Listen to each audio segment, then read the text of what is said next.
welcome to The Witch in the Woods. I'm Caroline. I always forget to introduce myself, and it's kind of polite to introduce yourself, isn't it? So I will start. I am Caroline, nice to meet you all.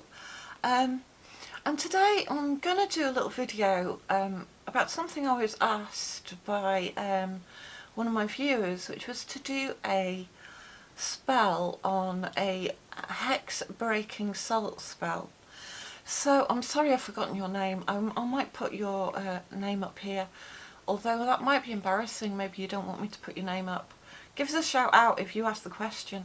But anyway, I thought it'd be really interesting to take a little look at the differences between a jinx, a hex and a curse.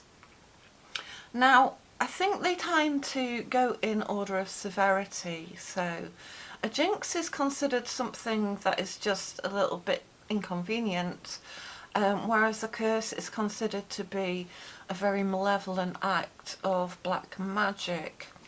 So starting with jinx, the word actually comes from a word that meant a spell. So there is some implication of witchcraft and magic being used to cause a jinx. Now, nowadays we don't tend to see it as so much as a spell, as some misfortune or some coincidence or just a little spate of bad luck we're going through. We often say that it's possible to jinx ourselves, and this is the idea that if we talk too positively about something that will happen, we may cause ourselves a bit of bad luck to cause it not to happen. So if you understood that, that was badly explained. But say if you're too optimistic about the result of something and you speak about it too often, you may actually jinx yourself and stop that situation from manifesting.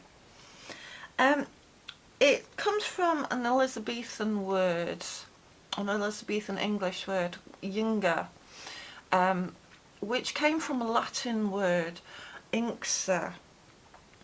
And these meant spell, and it meant to attract bad luck to you. It's often said of things like ships that they have been jinxed when maybe they've had an inordinate amount of bad luck, or too many accidents to be considered just coincidence, really. It was possible to jinx somebody in a hoodoo tradition by laying a cursed object on their footprints.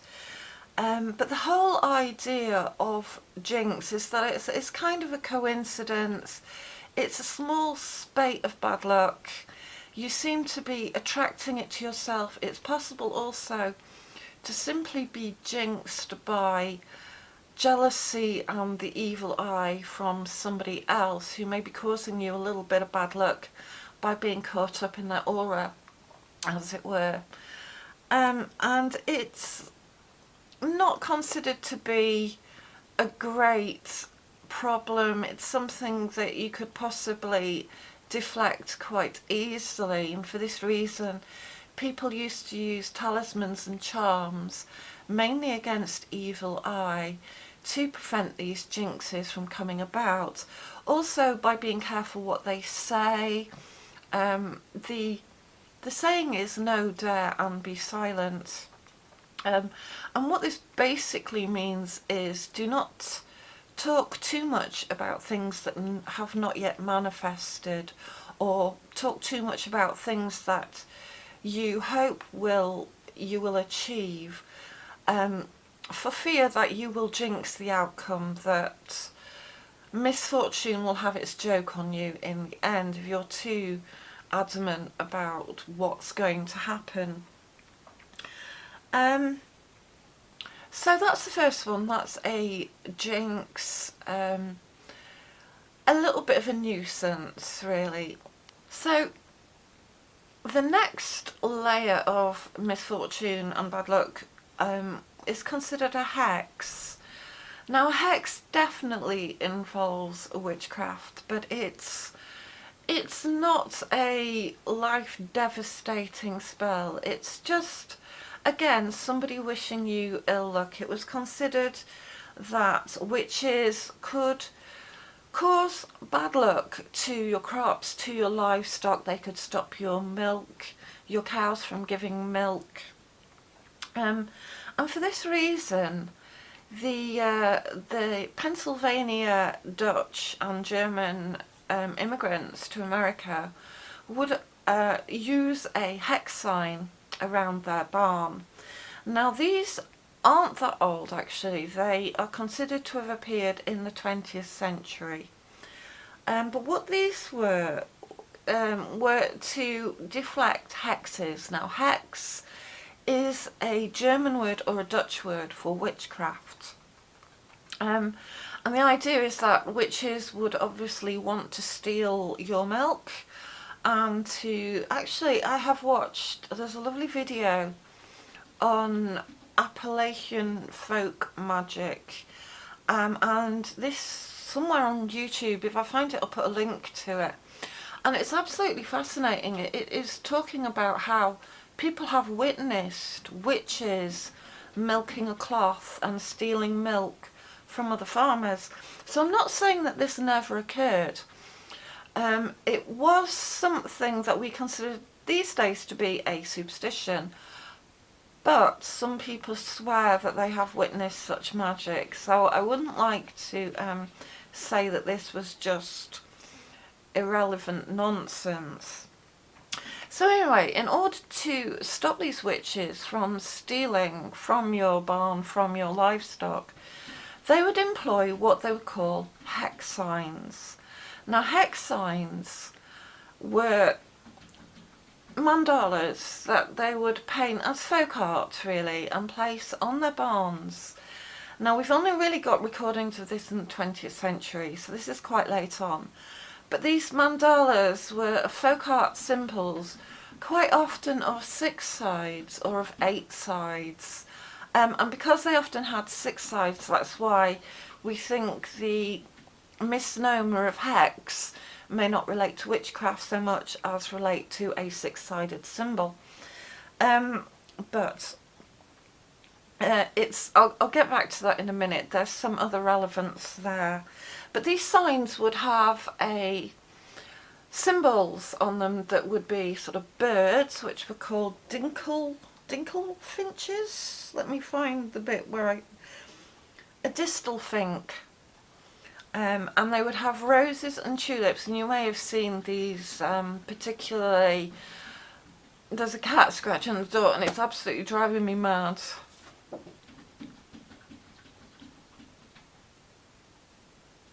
You were a drama queen. I'm not opening doors all day.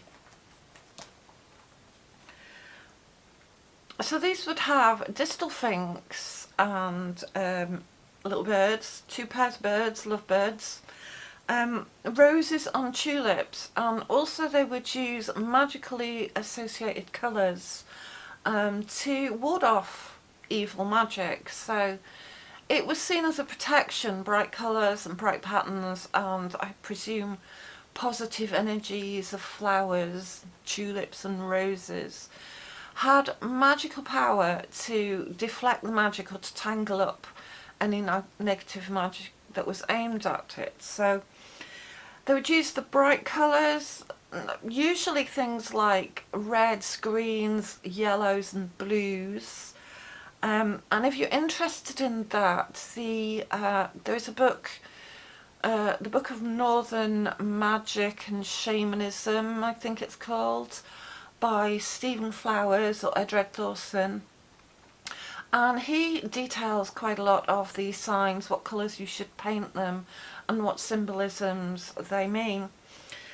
And so, although they're considered a modern invention, these marks actually can be seen way back in the medieval era, in witch marks that used to be painted on the doors and the windows of houses and churches. And these were to also deflect the negative magic of witch.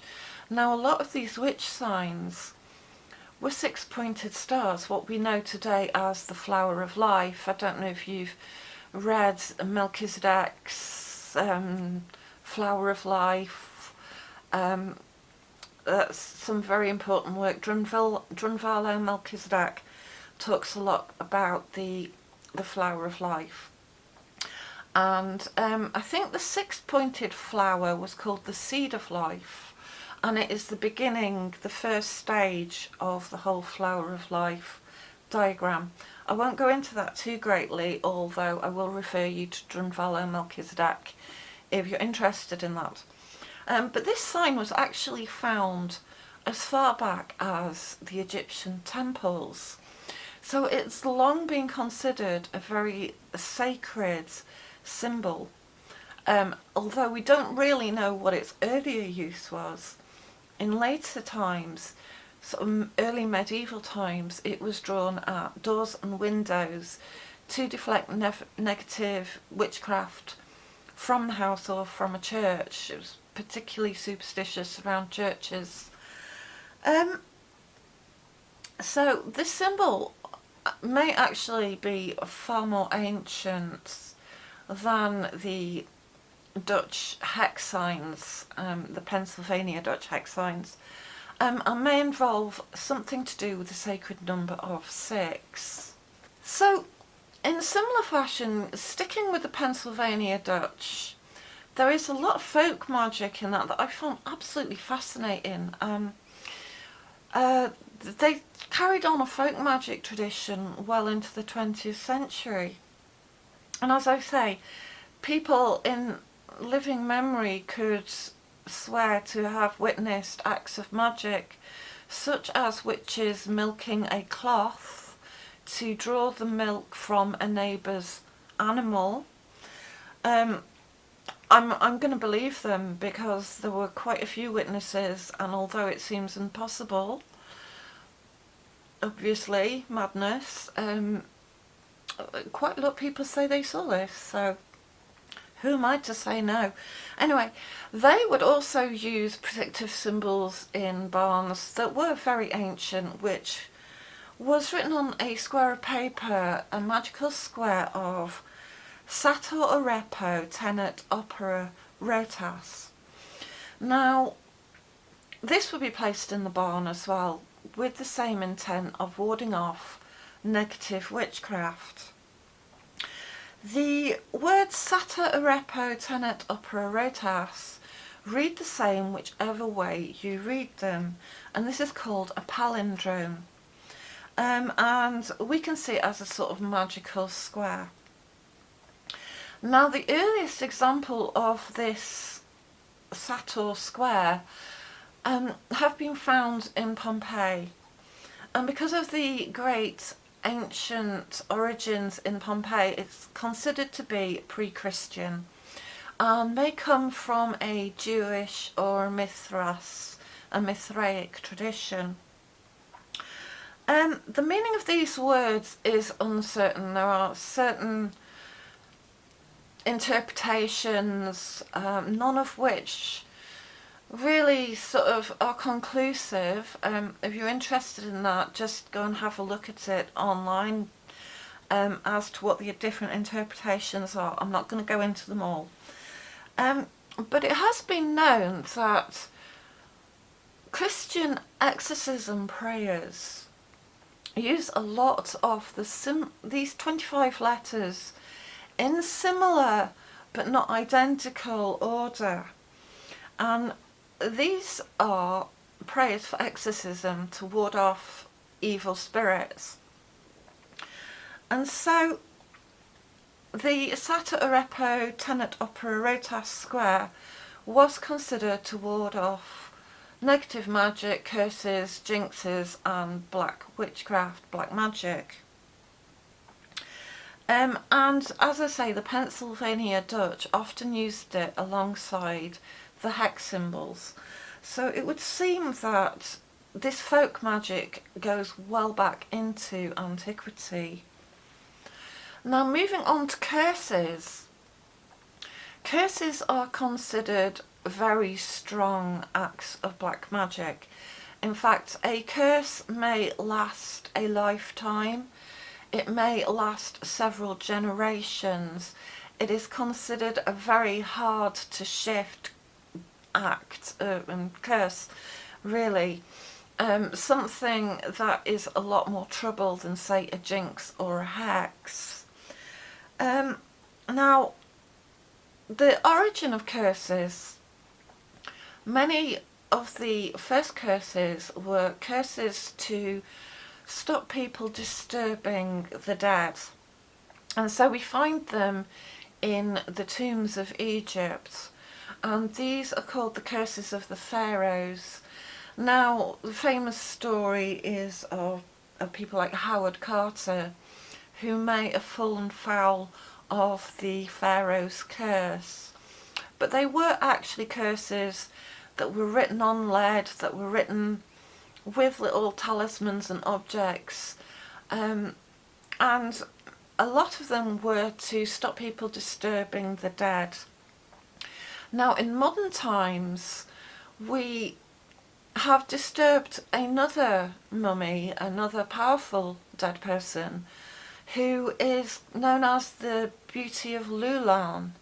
And this is the latest modern curse, that it's considered that disturbing this woman, who is one of the Tarim Basin mummies, we have angered the soul of this dead woman, and that bad luck is now pursuing those who are dishonouring her grave, really.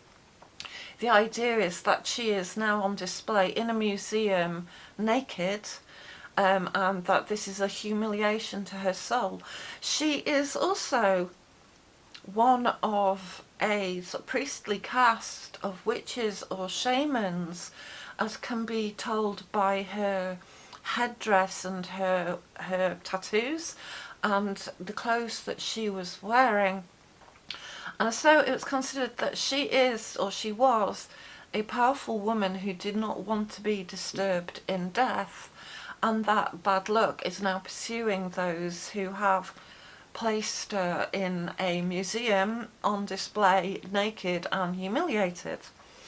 It's also said that those who disturbed Otzi the Iceman have taken on a curse for disturbing the dead. And so there are certain stories related to curses that may not have been performed by somebody in the community so much as be associated with people or with graves or even with objects. Now, of being curses associated with objects, there are a few curses placed on gemstones. Now, I am very superstitious about using opals. People have tried to give me opals before and I refuse. I've tried to get rid of opals as soon as anybody's passed them on to me. And it is a superstition that owning an opal will bring you bad luck and curses. There is also a superstition that the Hope Diamond, which you may have heard of, which was stolen and has passed from hand to hand, has also cursed each person who has owned it.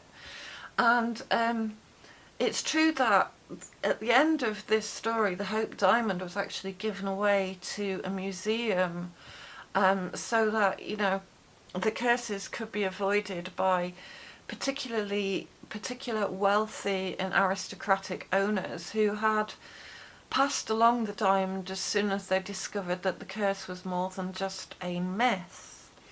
So this is curses that are associated with objects and with graves. Now, it is possible that people may try to curse you. They would have to be a particularly powerful magician, and the idea is that the curse is somewhat harder to get rid of than either deflecting a jinx or deflecting the evil eye or deflecting a hex. But you can get rid of a curse. It's quite possible to get rid of a curse. And Some of the best substance to use to absorb negative energy, just as it absorbs water, is in fact salt. So there are a few salt spells that will deflect curses, negative energy, jinxes and hexes. And so I just looked a little into these spells, and I will just offer you a few examples. So one such spell to break a curse is to place protective herbs, in this instant rue and hyssop, in with some salt, and then to place a mirror into the bowl of salt with rue and hyssop. And you can place this at your windows or at your doors or under your bed or by your hearth. And the idea is that the salt will absorb the negativity and the mirror will deflect back the bad and unlucky magic. Salt is quite often used to absorb negative energy. And so using black salt is another good thing to deflect black magic. I made black salt in my video about Samhain. Basically, it's using ashes, charcoal and salt mixed together. And one deflection for black magic is to place a bowl of black salt under your bed. And this is particularly good, say, if you are being bothered by bad dreams at night, if you want to protect your bed maybe from negative spirits or evil spirits. You can place a bowl of black salt under your bed. Now another spell. Now generally I just want to say a word about negative spirits and salt. If you've ever been in a haunted house, I think it is fair to say that some old and damp houses have spirit memories attached to them. Now it's a fact that water absorbs energy and records energy. Just a little aside, water can play back incidents that have happened. It can play back snatches of time. There are some stories of people who say that they temporarily walked into another time and then walked out of it again. I have seen the ghost of a monk at an abbey, and it seemed to me that it was a triggered recording that I saw of something that was very strong and emotionally recorded in that area, and it was by a stream. So there's something about water absorbing memories, and Matsuro Emoto did a lot of work on this, of programming water with different emotions and energies. And so what salt does is salt absorbs that water, it absorbs that damp. And you know, if you put a bowl of salt in a room, a damp room, the salt will get wet. It's absorbed all the water out of the atmosphere. So this is why salt works when it comes to taking away negative energy and negative spells. So it's very powerful in that respect. Now, the spell that I really want to concentrate on is a lemon spell. And for this is to break black magic. And it is said that what you do is, for 12 days, at dawn or sort of an hour after dawn, cut a lemon in half and you sprinkle salt on each half of the lemon, and then you take the lemon and you sweep it around your body, absorbing all the negative energy, all the black magic, all the evil eye that has been aimed at you.